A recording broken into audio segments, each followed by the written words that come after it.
Hello, everybody. Thanks for joining and welcome to the 7th episode of Tavant's monthly webcast series, Aftermarket Intelligence Unlocked. I'm Samantha Horton, a business architect here at Tavant, and it's a great day to have you with us. If you're not aware of the series, we are hosting every last Friday of the month. We spend 30 minutes hearing from different industry experts about what's changing and what's working and what's next in the manufacturing aftermarket space, specifically around AI tools and software. Before we get into our specific topics today, a couple of quick housekeeping points for you to be aware of. This webcast is being recorded, so you will receive a playback copy after it's all over. If you have any questions to ask, we also encourage you to ask those questions. There should be a Q&A button at the bottom of your screen. So feel free at any point during the session today to ask your questions, and we will try to get to as many of them as possible at the end of the session. So yeah, don't forget to do that.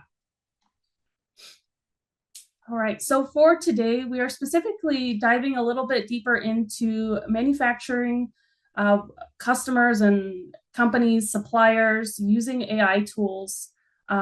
We are seeing a big squeeze when it comes to pricing and budget cuts, rising tariffs.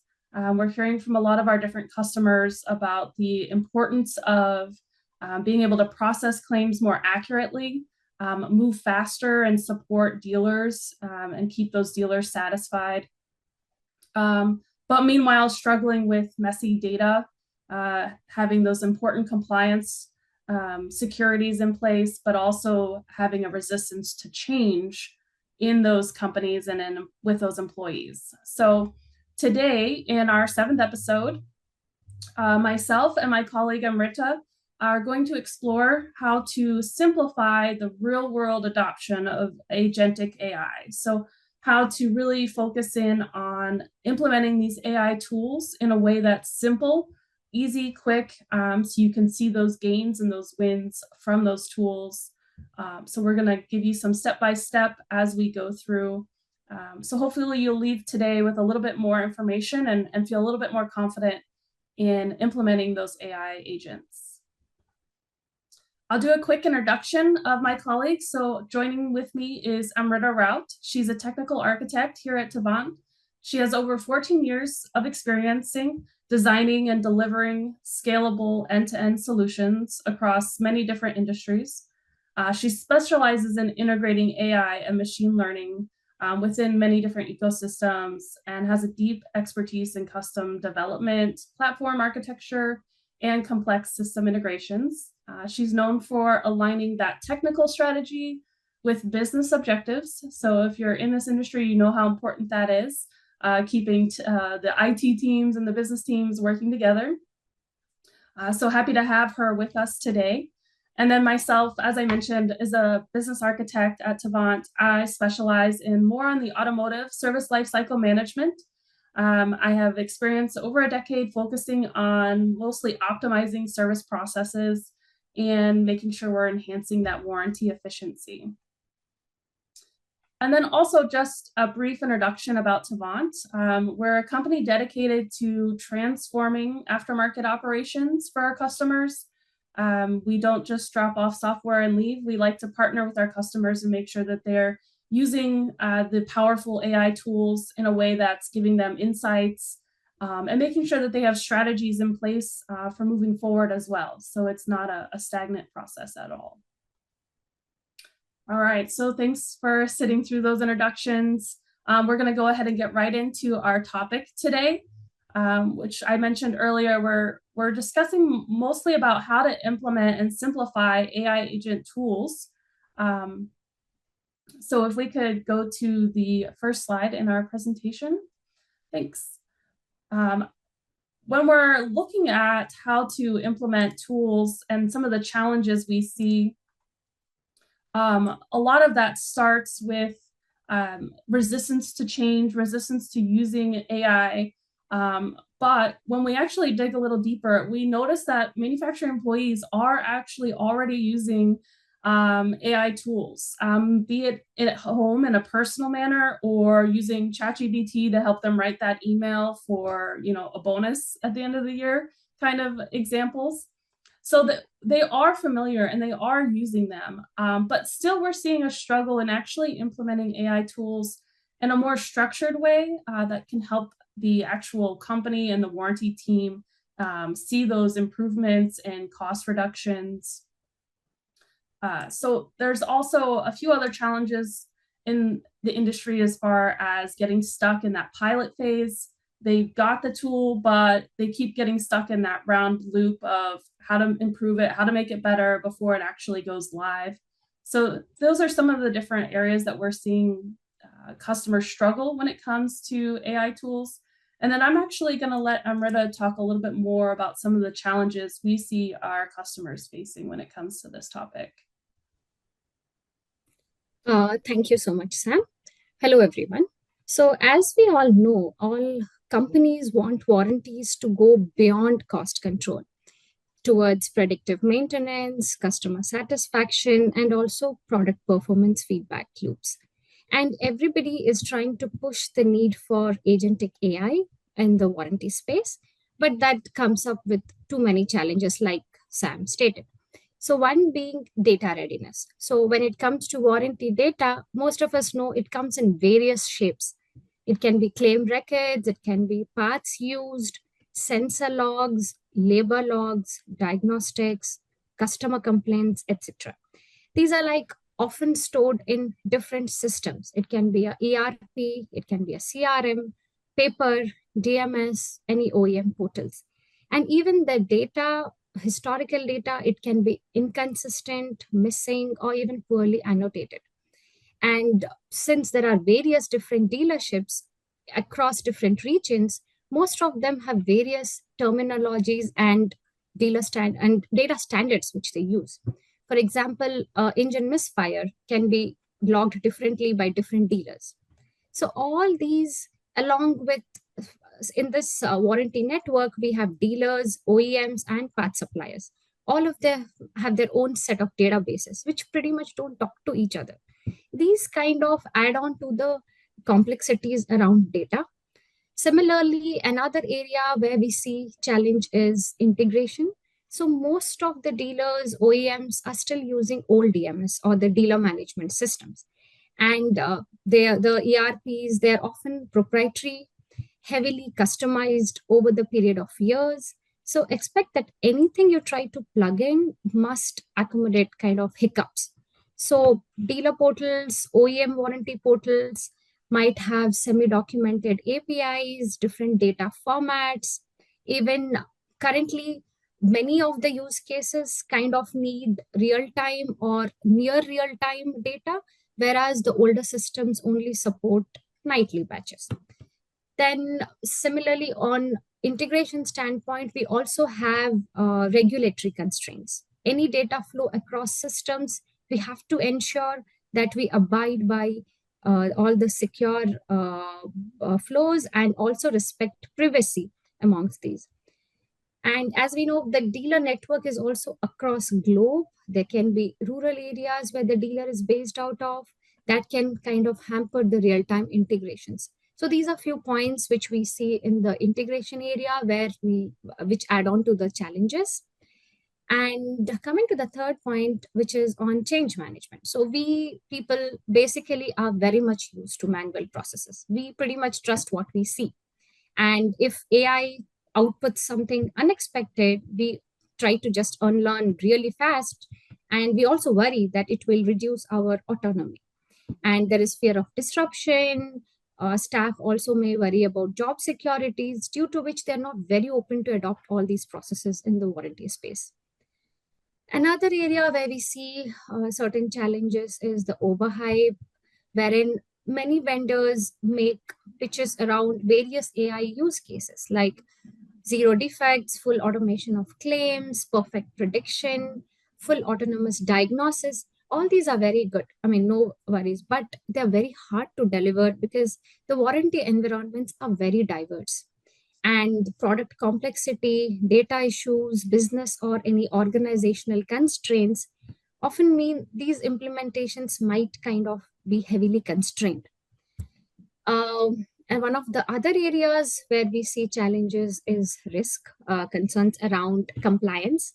So, as we all know, warranty is a legal contractual instrument, and any mistake in denying any valid claims or accepting any invalid ones or miscalculating any warranty cost can lead to legal financial consequences.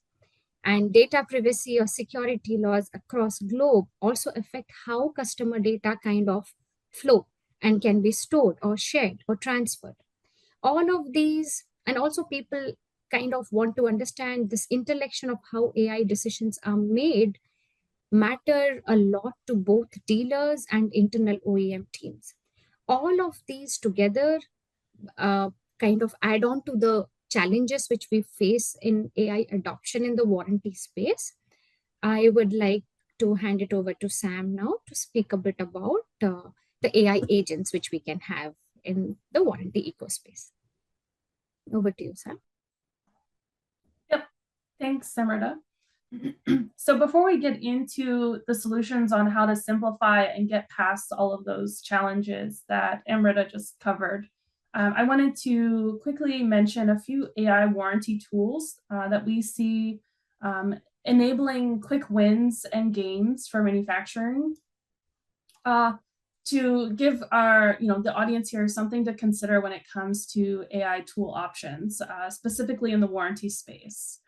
So the first one being the dealer assist agent. And this is an agent that can do multiple different types of tasks to essentially make the life easier for the dealer. Anything from answering a quick question, all of those small questions that dealers have on a regular basis, anything from is this part covered under warranty? Is this failure covered under goodwill? Or I need to order a part, but I need the whole kit. Or maybe I just need the part and not the kit. So all of those detailed questions that dealers have on a regular basis can really overwhelm the dealer support network. So what we're trying to do here is really just give them some support in a lot of these basic maintenance type questions that are already available through a lot of engineering schematics as far as parts, bill of material, BOM, structured data. So all of those can be used, all of those types of data can be used to implement an agent to help those dealers with those questions. Also, we're talking about guided submission. So this would look like a dealer with maybe they just had turnover in their office and someone's new to submitting claims. They have questions on how to get there, where to go, what to fill in, what not to fill in. So giving them a step-by-step prompting, letting them know as soon as they might have missed something, or giving them recommendation to, maybe potentially add or attach an invoice or a picture of the failure, understanding that that's something the OEM is going to ask for anyway. So kind of preempt some of that, which essentially is going to help the dealer, the user filing the claim, but also on the OEM side, getting better quality claim data because it's getting prompted by the AI tool. So that new person filing the claim is going to make a lot less errors, even on their first try. So a lot of, again, quick wins there between the answering and the claim guided submission. On the other hand, on the other side of this, we have a claim adjudication assistant tool, which would help the manufacturer. So we see a lot of benefits to this when it comes to not just auto approving low risk claims, which I know a lot of our customers are already doing today with some basic business rule engines, but also being able to identify anomalies. And when we're talking about potential duplication of claims, but also warranty policy violations when a failure is not actually covered under warranty. Those can be easy misses and add up to costly warranty amounts when we're talking about uncovered warranty failures. Also, labor stacking times. This is one that I think I hear from every customer that we work with. They struggle with dealers duplicating the labor times and stacking labor rates. And the first question is, how do we stop this without having to review every claim manually? Well, the answer would be an AI agent tool, because it would be able to quickly identify that one labor is copying another and stacking time, and be able to point that out either to a human processing the claim, or even pass that information on to an agent that is actually auto approving the claim, so they can make that adjustment and no human intervention is needed, which is, again, a quick win on the manufacturing side, because they have less work they need to do as far as processing claims. But it's also actually a win for the dealer as well, as their claims are getting processed faster and they're going to get paid faster, which we all know dealers would appreciate.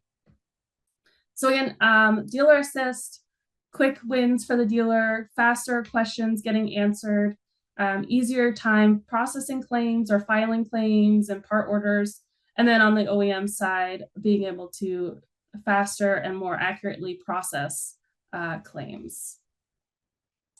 So the next portion of this presentation and session, we wanted to quickly talk about how to simplify using these tools, implementing these tools, and some steps you can take as a manufacturer if this is something that you're interested in, to prepare for that whole process, because those tools don't just get implemented in the blink of an eye, without any preparation.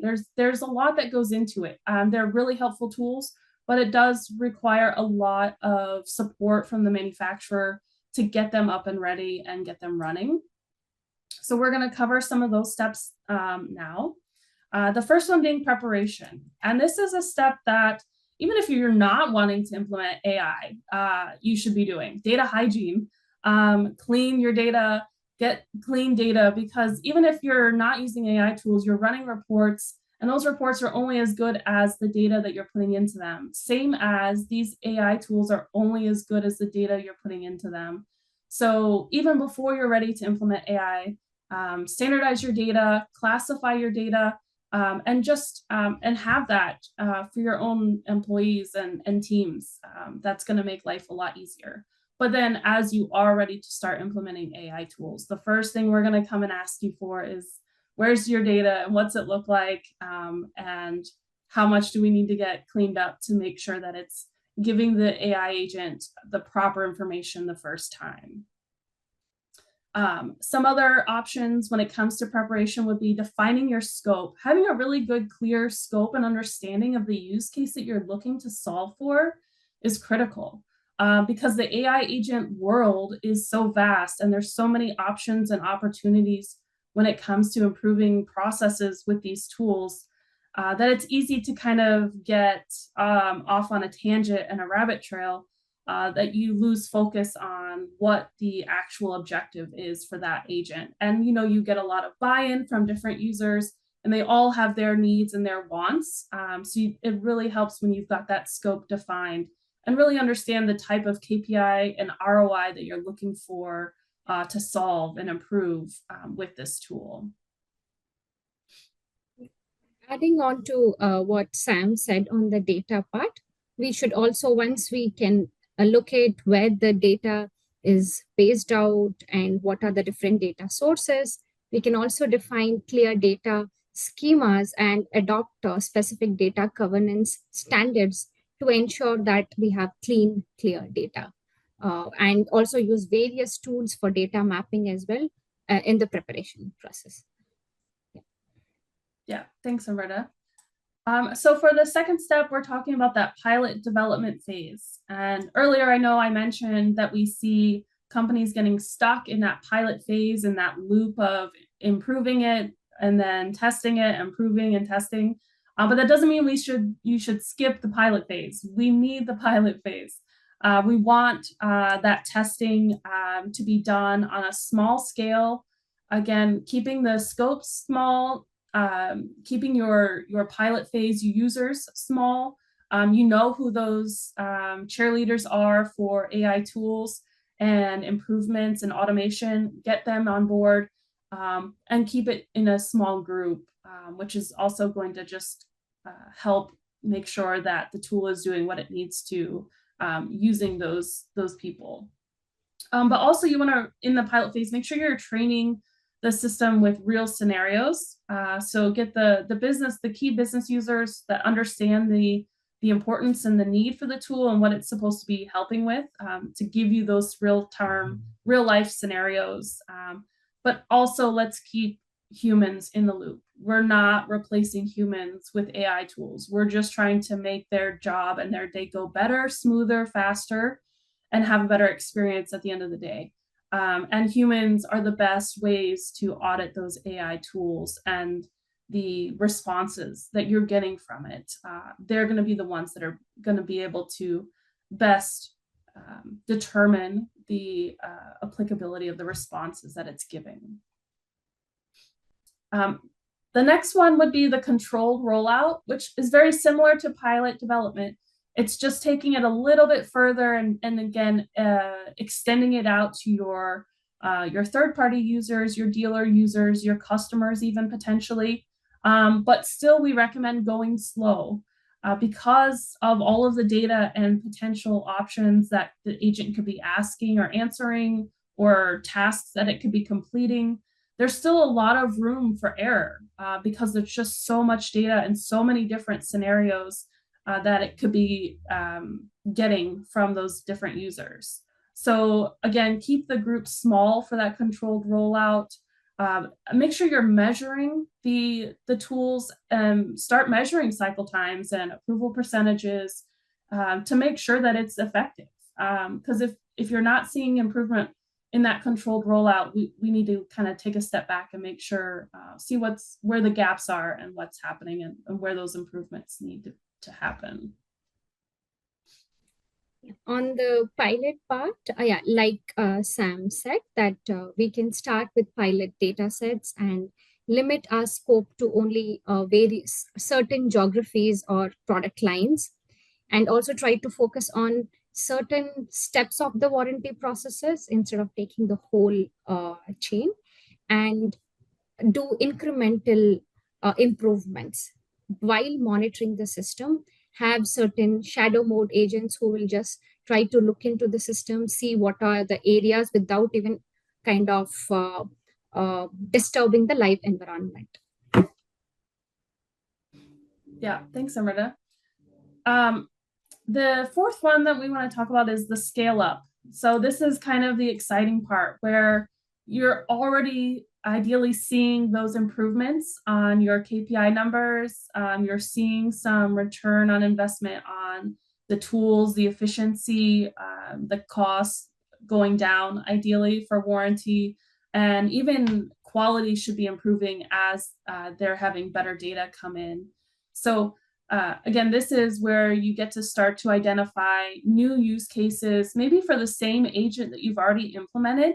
Maybe there's new questions or new tasks that could be added into the same tool, or maybe now you're looking at potential different agents for helping and assisting different team members altogether. But again, this is after the pilot, after the soft launch, the controlled launch. Now's the time to, again, kind of just start back from the beginning and use the whole preparation and pilot phase to add in more use cases and determine if there's additional tasks that those agents can be performing.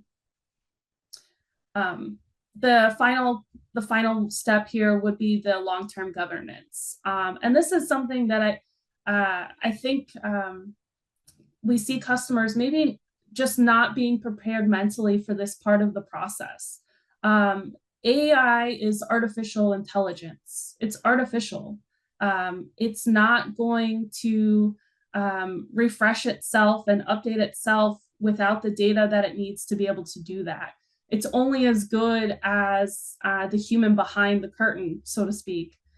So it's really important to remember that this is not a set it and forget it type of tool. It requires monitoring, and it requires updating. It requires new data, because if you think about how fast and how much your business changes day to day, anything from parts, products, upgrades and changes, customer needs and expectations changing, all of those changes are going to also require your AI agent tool to be updated and upgraded and refreshed to make sure that it's staying current and up to date on all of the different tasks and questions that's being asked of it.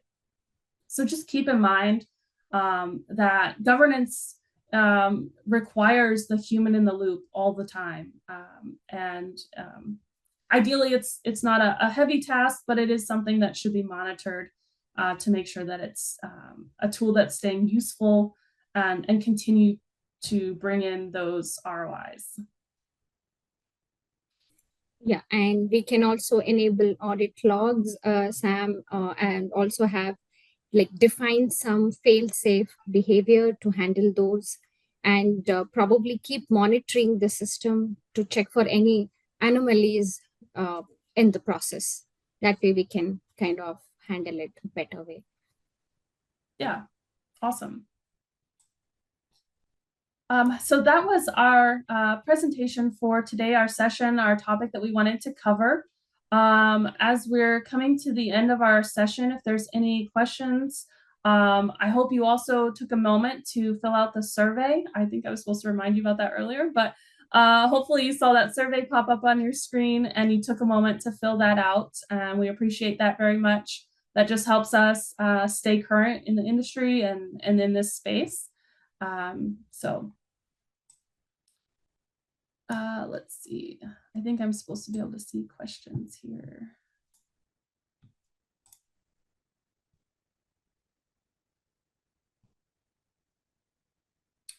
So the first question, Amrita, I'll let you take this one. It says, how can we proactively manage and minimize integration errors?